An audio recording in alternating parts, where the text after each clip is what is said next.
The problem is the monopoly game, which is controlled by the Federal Reserve, the private bank, which is actually controlled out of London, is manipulating all the dollars to put them out, put more and more people into debt. So the illusion of equity they have in real estate is coming apart. The players that are analyzing everything are expecting massive foreclosures next year and the beginning of what we call the recession it's going to be worse than 29. It's your house that you're living in. You think you own it. You don't. Right. You have contractual right to transfer the airspace, subject to you paying taxes to the state. Right. Or the Global 2000 discussions that we had. The real problem that they have, as Kissinger says, is there are just too many people on the planet. And 40% of the world, 2 billion of us, exist on less than $2 a day. The summary of the Global 2000 report I put up on my website, nohoax.com, but if you look at it, it makes sense to get rid of people. So what they said, they're going to make godlike decisions on who lives and who dies. Now, obviously, some of the meetings we sat on, we were planning on using neutron bombs on the major cities, because that contains most of what they call... You actually heard this? I sat in on the meetings. I was in the game big time. In fact, I was making such a mess, they decided rather than kill me, which they could, they just invited me into the inner group and asked me to be the finance chairman. And at that point, I probably would have been in, Secretary of the Treasury or something, whatever they wanted to do with me. What I was doing prior to that, so, making it right, I would volunteer to become a president of a company, and I'd go in and liquidate it. And we get rid of the expendable containers. That was my job. Expendable containers meaning human beings? That's right. Yeah, it's amazing. That's well, really that was a inside terminology. Vernacular, wasn't it? Yeah. Oh, well, that's what we used at that time. I mean, it went from there to useless eaters today, so you're happy with it, you're a human resource. So, which, all you are is part of the commodity, even in the business sense. You look at it, you have a cost. Labor, what is labor? Yeah. Human resource. Right. When you're going to put together some kind of product. Well, the inside of the game, when we started using neutron bombs, today they figure that biologicals are much cheaper. Mm-hmm. They're still planning on, the plan is to get a war started in the Middle East. And they're still planning on using a neutron bomb, or one of the bombs that they've got developed on Israel, and that's to begin World War III, which is all in the cards. And it's going to happen. They even put a monument up to this whole program. It's called the Georgia Guidestones. Outside of Atlanta, and they've got it all set down there. It's all in 8 languages. Basically, it's fait accompli as far as they're concerned. It's just to get the thing going in the Middle East, and it's not going fast enough. I mean, Carter put this thing in, so we have the Plan 2000, with the war starting in the year 2000 in the Middle East. Right. Reduce the population of the planet down to 500 million, have one world currency under the Homeland Security, or FEMA if you want to call it. They're going to declare an emergency, which are going to shut down everything. My friends, my CIA associates, I don't even call them friends anymore. CIA is crooks in action. Yeah. They're all professional liars. Yeah. I mean, they got to be if they have that job. Yeah. So you have to look at what they're doing. Anyway, they're so concerned, they're leaving the country too. Most of them are going to Latin America. Meanwhile, they're closing in every day right now, just closing in to make it so that we're going to be set up in these enemy prisoner war camps. I published a book. It's called Chaos in America. In it, I was asked to build an enemy prisoner war camp. I put the contract in this book, so you can read it for yourself. This is in downtown Las Vegas, right on the railroad tracks. It says enemy prisoner war camp. They're all on top. And they're building them all the way across the United States right now.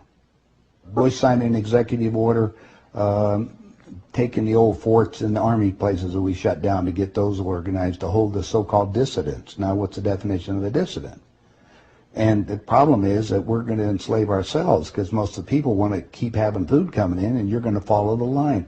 You're just walking yourself into your own prison camp. Then we're going to come down to the extermination, just like World War II. Well, Phil and I have lectured together. I know Phil Snyder. He's dead now. Yeah, I know he's dead. And so what about what he was saying about the number of bases at that time? I think it was 129 bases before he died.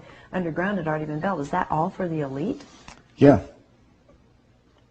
Really? What are they going to do with the rest of the people? They just get rid of them, leave them above ground and be radiated. Now, my son happens to be a nuclear physicist.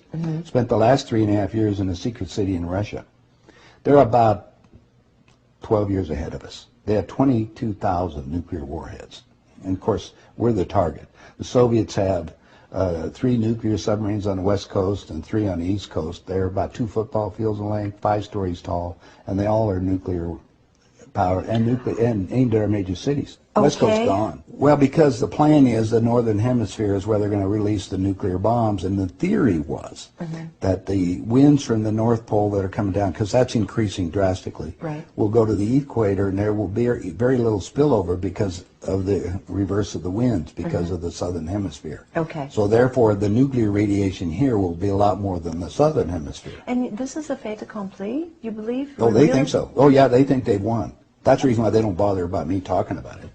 They don't care whether you know or not. What are you going to do about it? And you have no idea what China is until you go over there for yourself. With 1,300,000,000, you understand, almost, well, a little over 4 times our population. Right. It's, you know, I spent some time over there and I had some government friends. They think what they're going to do is let the West go have its fight. And then they want to clean up. They say it's been 5,000 years. We want to run the world when we get through. And what they're doing? Acquiring all the assets. They figure that Canada and the United States, the property there will, the food growing areas will be enough to take care of their people. And that's what they're looking at. Why are they? I mean, they bought so oil. the U.S. will become a resource. Yeah. Whatever's left of it. Whatever's left of it. Yeah. You seem to be in a unique position to be able to put a fair amount of this together, which is quite interesting. Well, I walked my talk. I played the game. You played the game. You know one level of it. And I know. I used, like I say, I used to play around with the world leaders, so I know what they're planning on doing. What change of heart? What happened in you that made you decide to share this information that happens at the inside levels?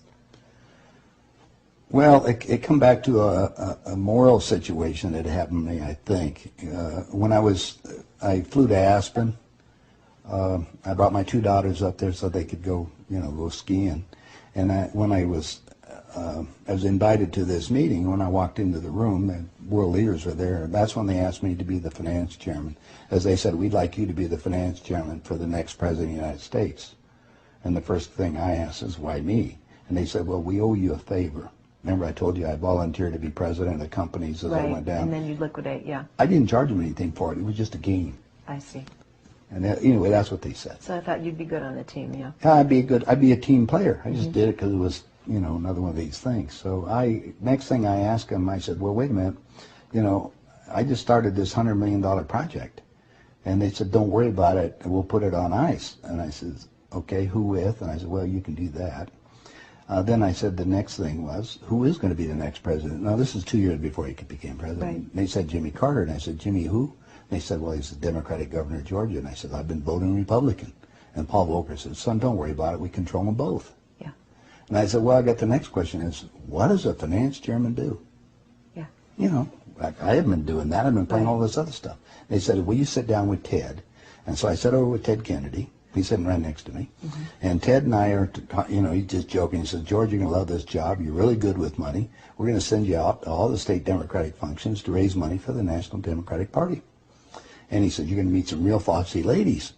And just then, my daughter walked in. Ted looked at her and he says, wow, I want to go to bed with that. I says, no, you don't, Ted. That's my daughter, and she's 14. And his response to me was, I don't care. I was livid. I really didn't know what to do.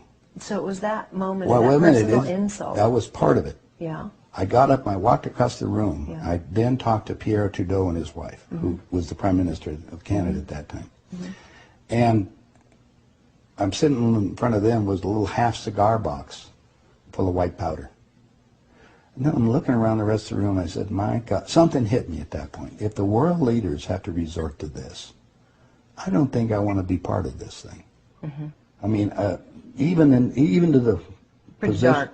even to the pollution and getting everything else they're talking about, getting rid of all the other people. I mean, I was raised in a packing house and slaughtering animals, and you get to the point where people are just animals at that level. And then I found out a little bit more about the details of the Plan 2000, of the annihilation of the entire planet. I said, I got to stop these people. There's something there. I mean, it's just, they got to be stopped.